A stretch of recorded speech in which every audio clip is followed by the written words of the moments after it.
राखी रसोई में खाना बना ही रही थी कि तभी उसकी छोटी बहन रिमझिम आ जाती है।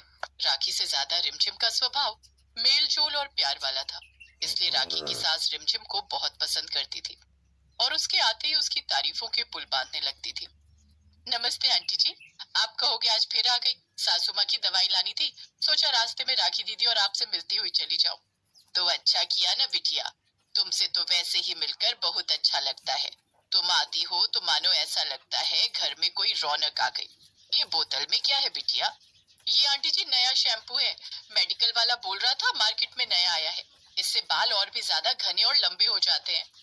अरे बिटिया, तुम्हारे तो वैसे ही इतने सुंदर लंबे घने काले बाल हैं, तुम्हें तो किसी शैम्पू की जरूरत ही नहीं है।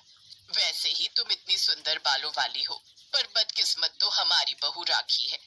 तुम्हारी बहन राखी ने ऐसा शादी के समय पर क्या लगाया था कि ये पूरी गंजी हो गई और आज तक बाल नहीं आए। वो तो हमारी इंसानियत है जो हमने शादी के लिए उस समय मना नहीं किया। कोई और होता तो गंजी बहू से कभी भी शादी ना करता। अब क्या है, कहीं जाना है तो विग लगाती है। अब देखो गर्मियों के दिनों में तो विग भी नहीं लगा पाती, घर में तो ऐसे ही गंजा सिर लेकर घूमती रहती है। राखी अपनी सास की बातें सुन रही थी। वो गुस्से में बाहर आई। माँ जी, आपको तो हर किसी के सामने मेरी इंसल्ट करने की आदत है। बोल तो दिया गलती हो गई थी, नहीं पता था कि शैम्पू मिलावट वाला है, नहीं तो मैं कभी नहीं लगाती। मेरे बाल हल्के थे, इसलिए मैंने वो शैम्पू इस्तेमाल किया था ताकि शादी के समय सुंदर लगूं। पर वो शैम्पू मेरी स्किन को और नुकसान पहुंचा गया और मैं गंजी हो गई। इसमें मेरी कोई गलती नहीं है। जब देखो किसी के भी सामने आप मेरा गंजी गंजी कहकर अपमान करती रहती हो। राखी दीदी, मैं किसी में नहीं आती हूँ, मैं आपकी अपनी बहन हूँ। रिमझिम, तुम भी कम नहीं हो, तुम भी जानबूझकर यहाँ आती हो ताकि मेरी शादीशुदा जिंदगी खराब हो सके। तुम आती हो, माँ जी तुम्हारे लंबे बाल देखती है और मुझे सुनाने लगती है। राखी बहू, अपनी छोटी बहन से कैसे बातें कर रही हो? क्या तुम ज्यादा नहीं बोल रही हो? और आप जो मेरी इतनी बेइज्जती कर रही थी, क्या वो ज्यादा नहीं था? दीदी, अगर आपको मेरे यहाँ आने से तकलीफ होती है तो मैं आज के बाद आपके घर नहीं आऊंगी। चलती हूँ आंटी जी, नमस्ते। रिमझिम की आंखों में आंसू आ जाते हैं और वो उसी समय वहां से चली जाती है।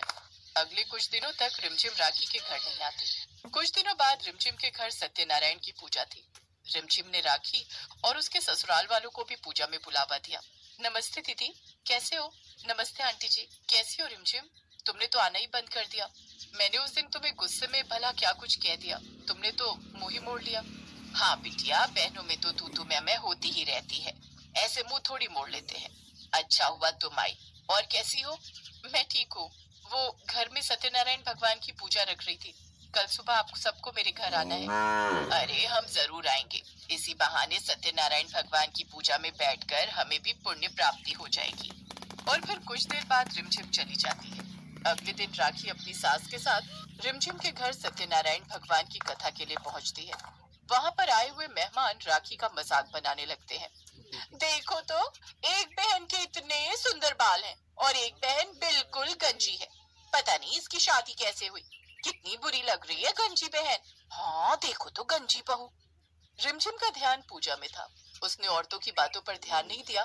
पर राखी पूरी तरह गुस्से में थी। उसने किसी से बात नहीं की और घर आकर चुपचाप अपने कमरे में चली गई। ये रिमझिम अपने आप को समझती क्या है? मेरी छोटी बहन है, हर कोई उसी की तारीफ करता है। हाँ माँ बोलो, अब तुम क्यों फोन मिला रही हो? अरे राखी बिटिया, क्या बात है? रिमझिम कह रही थी तू बिना कुछ कहे ही आ गई। मैंने सोचा बहुत दिनों बाद तुझे मिली थी, थोड़ी देर तेरे पास बैठती। माँ तुम अपनी लंबे बालों वाली बेटी के पास बैठो ना, मुझ गंजी बेटी के पास क्यों बैठना है? मेरा मन नहीं अभी बात करने का, मैं फोन रख रही हूँ। राखी गुस्से में अपनी माँ का फोन पटक देती है। मैं रिमझिम के लंबे बाल हमेशा के लिए खत्म कर दूंगी। भले ही वो मेरी सगी छोटी बहन है, पर मैं उसे खुश नहीं देख सकती। मैं आज ही गंजे होने की दवाई लेकर आऊंगी और रिमझिम के बालों में छिड़क दूंगी। कहते हैं ईर्ष्या इंसान की मति फेर देती है, फिर चाहे कोई अपना ही क्यों ना हो, इंसान बदले की भावना में कुछ भी गलत करने को तैयार हो जाता है। और ऐसा ही राखी ने किया। राखी ने बाजार से एक ऐसी दवाई खरीदी जिसे लगाने के बाद सिर के सारे बाल उड़ जाएंगे। राखी बहाने से अपनी बहन रिमझिम के घर गई ताकि वो उसके बालों में दवाई छिड़क सके, जिससे रिमझिम गंजी हो जाए। पर राखी की आंखें खुल गईं जब वो रिमझिम के घर पहुंची।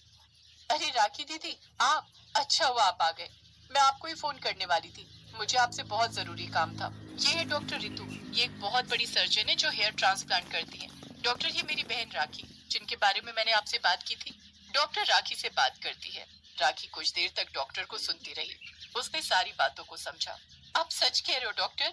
मेरे सिर पर बाल फिर से आ जाएंगे? मेरा गंजापन दूर हो जाएगा? हाँ हाँ बिल्कुल, आप चिंता मत कीजिए। मैंने बहुत से लोगों का गंजापन दूर किया है, उनका हेयर ट्रांसप्लांट किया है। मैं आपके गंजेपन को दूर करने की पूरी कोशिश करूंगी। राखी को अपने ऊपर बहुत शर्मिंदगी महसूस हुई। कहाँ वो अपनी सगी बहन को गंजा करने के बारे में सोच रही थी, उसके सुंदर बाल हटाने के लिए सोच रही थी, और वही छोटी बहन अपनी बड़ी बहन के बारे में भला सोच रही थी। कुछ दिनों बाद राखी के हेयर ट्रांसप्लांट का कोर्स पूरा हो जाता है और उसके सिर पर बाल आ जाते हैं। उसका सारा गंजापन दूर हो जाता है। राखी के बाल देखकर सब बहुत खुश होते हैं। अब उसके भी बाल रिमझिम के बालों की तरह लंबे और घने हो गए थे, और राखी के दिल से अपनी बहन के लिए सारी नफरत भी चली गई थी।